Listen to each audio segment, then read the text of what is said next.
When visiting the Everglades of Florida this past winter, we learned one big difference between crocodiles and alligators is that crocodiles tend to live in salt water, while alligators tend to live in fresh water.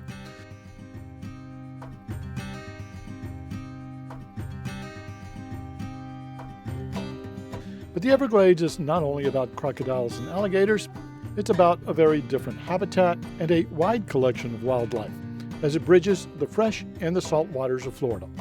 And it's a great place to get away from the hustle and bustle of the rest of Florida. I'm Steve. I'm Nancy. And together, with Mars, the blind Sheltie, And Phoebe, the warrior princess. we are living our dream. Our goal is to travel the U.S. and Canada in our 2016 Tiffin Open Road.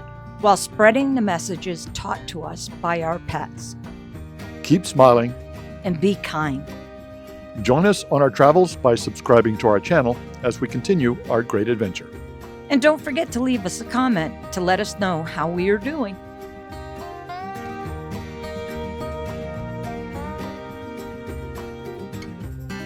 We're heading out of John Pennicamp. We've got to wait for someone to park their boat trailer. I don't think he's the most experienced, but we'll give him a Hey, 5-10 minutes. I've been there. Wrong way, fella. Okay, you know what there I you go. do? You Keep know going. what I do. Keep going. Oh, stop the commentary. Oh no, the commentary is what's great. I know, you're gonna hit it. Keep going. Yeah, I know until you- this. Now turn your wheels left and go forward. Turn your wheels left and go forward.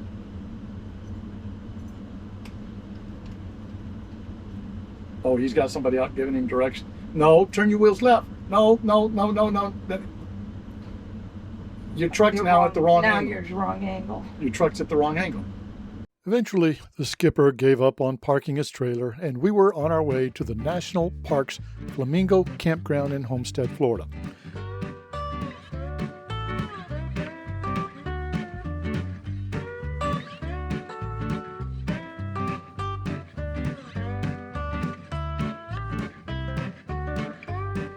So we're right at the entrance to the Everglades National Park, and there's a visitor center. We're told it's a really great visitor center to come back to and visit. But we stopped here just to make sure this is not where we check in for the campground. The campground's still about 40 miles down the road.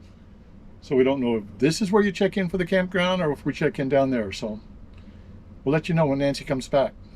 Well, Nancy just came in and said, we check in at the campground. Even though we would check in at the campground, we still had to go through the park entrance and check in there. But thanks to our America the Beautiful Senior Lifetime Park Pass, that was not an issue.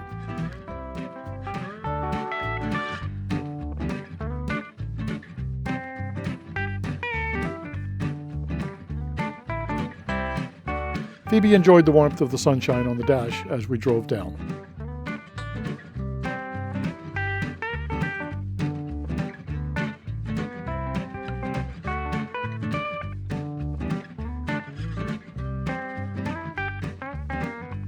So we stopped by the restroom dump station to fill up with fresh water, and then we're on to our site number 40. Disconnected the Jeep, ready to go. Beautiful. Flamingo Campground is a beautiful campground. Open, but it does have some trees. And we're lucky enough to get one of the sites that has electric. So it's also good. We're running the AC right now, because the inverter can run the AC. We'll be running that for about 30 minutes before we get hooked up to electric, but all's good. Let's go to our campsite. While this is a national park campground, it's run by a contractor, so you can't book a site directly through recreation.gov. We were able to get a site for 4 days after visiting the Keys.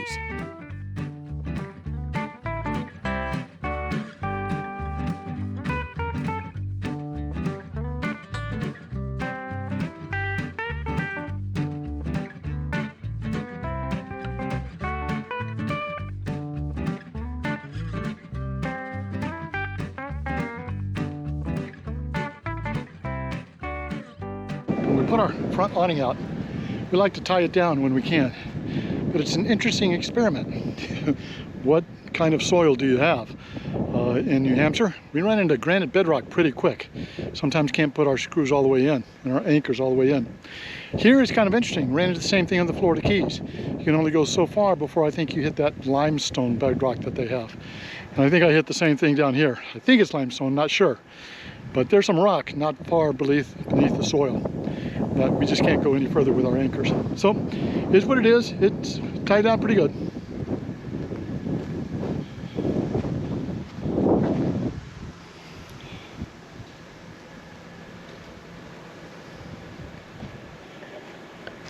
We always tilt our awning so when it rains, it runs off to one side.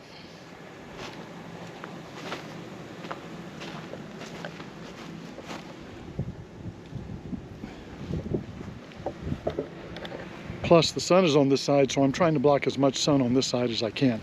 Two more items decided to put out on the campsite.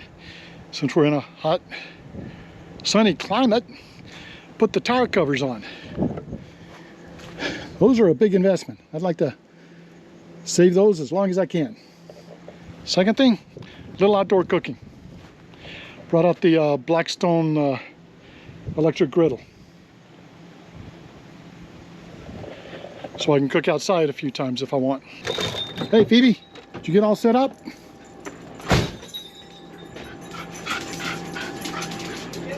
Looks all set up to me. After camp was set up, we had a relaxing evening. There really weren't many bugs out in late January. So we're here at the Flamingo Campground in the Everglades. About to ride the bikes over to the Marina, kind of scope out what trails there are. It's a sunny day. There's absolutely no internet.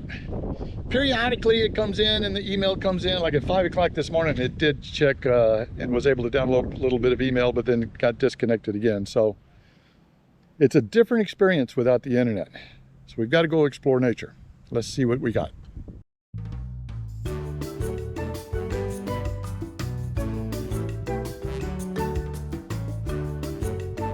Flamingo Campground is located on Florida Bay in the national park. And there's a visitor center, a small restaurant, and a lodge, as well as a marina to explore. We started with the visitor center to learn all about the bay and the Everglades. And there was actually quite a few photographers, along with us, trying to get the wildlife there in the bay.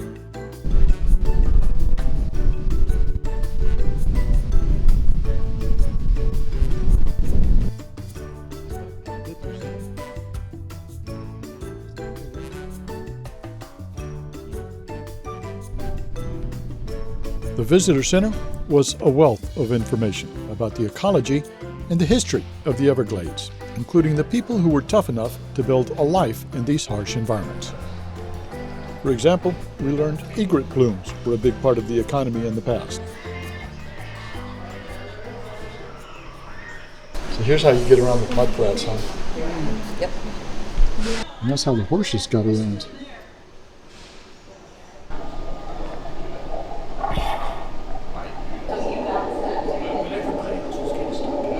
Show everybody. Here's the Florida Keys. Right there, Route 1 Marathon. And then this is There we are. right here, the visitor center. Mm-hmm. And we have Gippy Point. They need to have an Abbey Point and a Ziva Point. Yeah. And every other dog's point.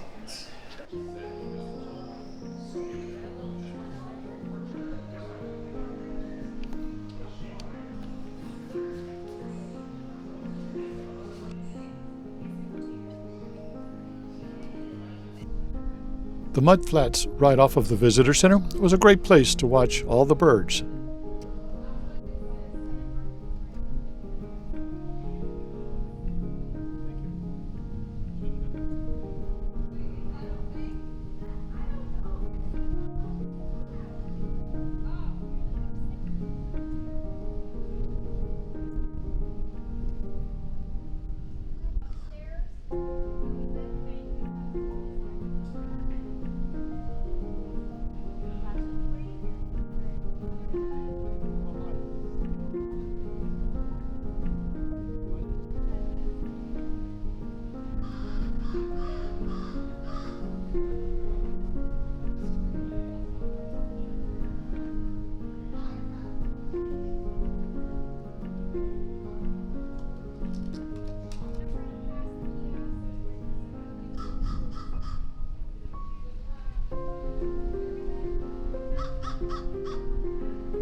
Come to find out, while there's no internet at night, during the daytime we're getting about half a meg per second. So, yeah, you take advantage while you can. So we just sit and catch up on news, email, and social media, and then come the evening, the internet gets shut off again. Okay, Happy to pack. so no internet. So what books do we have? We have the Templar Legacy. Oh, I might read that one. The Secrets of Oak Island. Oh. Oak Island and its lost treasures. Mhm. Edible wild plants. 1,000 places to see before you die. Scat and tracks in North America. Scats? Oh, jeez. Yeah, you gotta figure out what. Birds of North America, Nova Scotia, camping with Guide to Shells, the Lighthouse Handbook. That's it.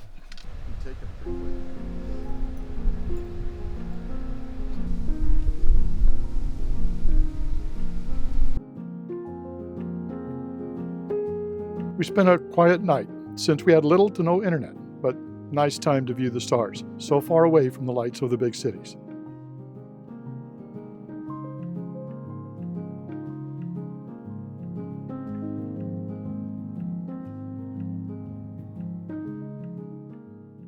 The next day, we took a ride down a path to a small pond.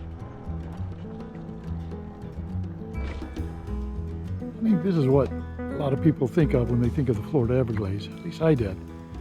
Kind of a swampy bayou. But it's a mixture of a lot of different things, and this is one of them.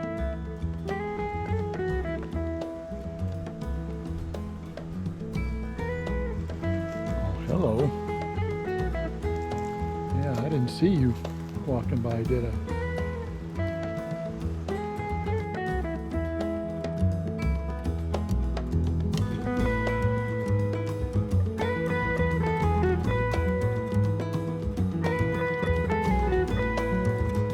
So that's not true Spanish moss. The park ranger called it bromeliad.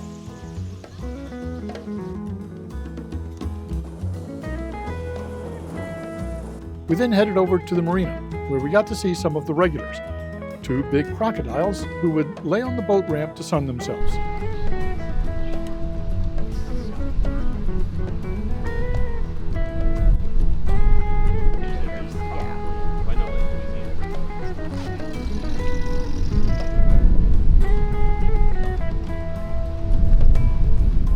He doesn't want to move, does he?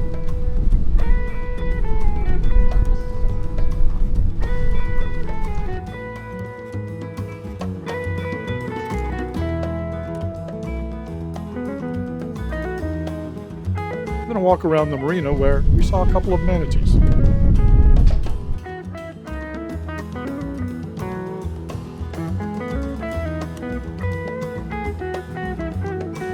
As well as the resident falcon.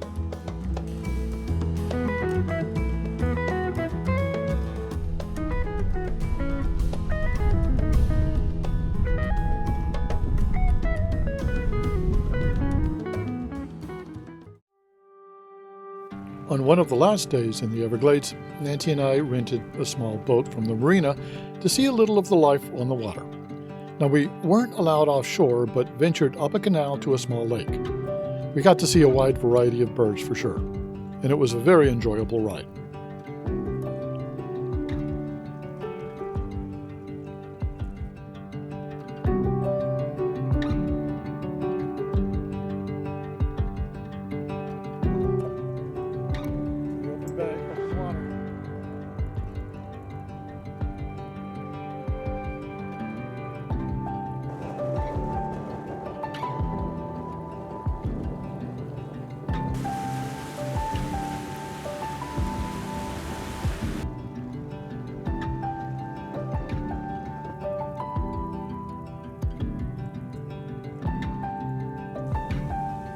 Goodness.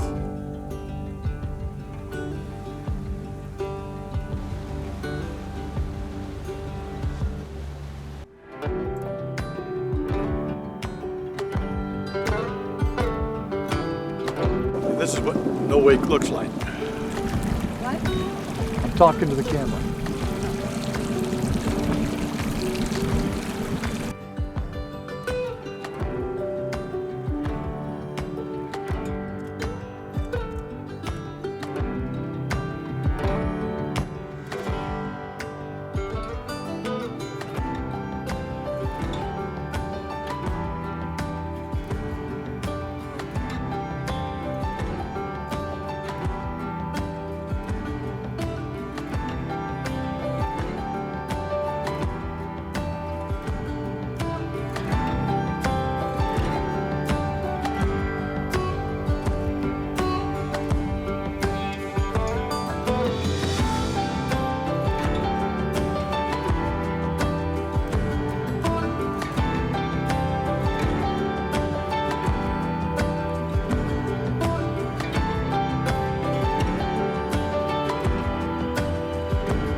So we're in the home stretch in the channel. We're going slow, even in a no slow, where it's a fast zone. But that's okay. We got plenty of time left on our charter.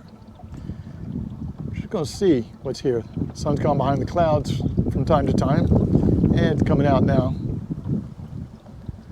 But the boat rental was a two-person boat, two-person skiff, 40 horsepower motor, around 170 with the taxes, and a 4-hour trip. It did what we wanted it to do. It got us out on the water, let us take it at our own pace, turn around when we wanted to. A photo safari, that's what this was all about. Now we got to get home and see if the photos came out. Ditto what you said. Ditto. No. Oh, that's a leaf in front of me. Look at that. Oh, That yeah. tree just, Huge, thick trunk, and then all kind of yeah, roots from it. and the roots all over the place. Is this on? Yes, it's on. Oh, yeah, it's been a good day. We've had a little bit of everything. We've had clear skies.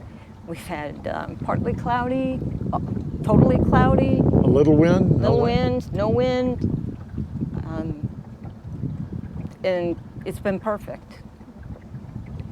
We've seen a lot of things, just experiencing the mangroves is, for me, because I grew up in the north, so this is very, very different for me.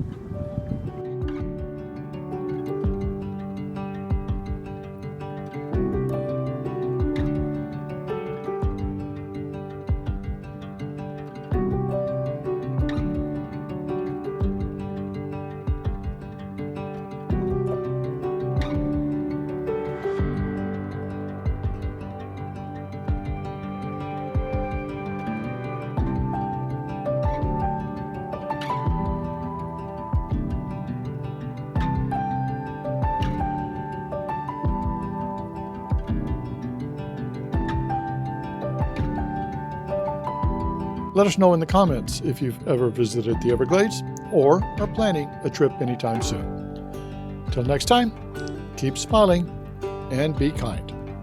Safe travels, everyone.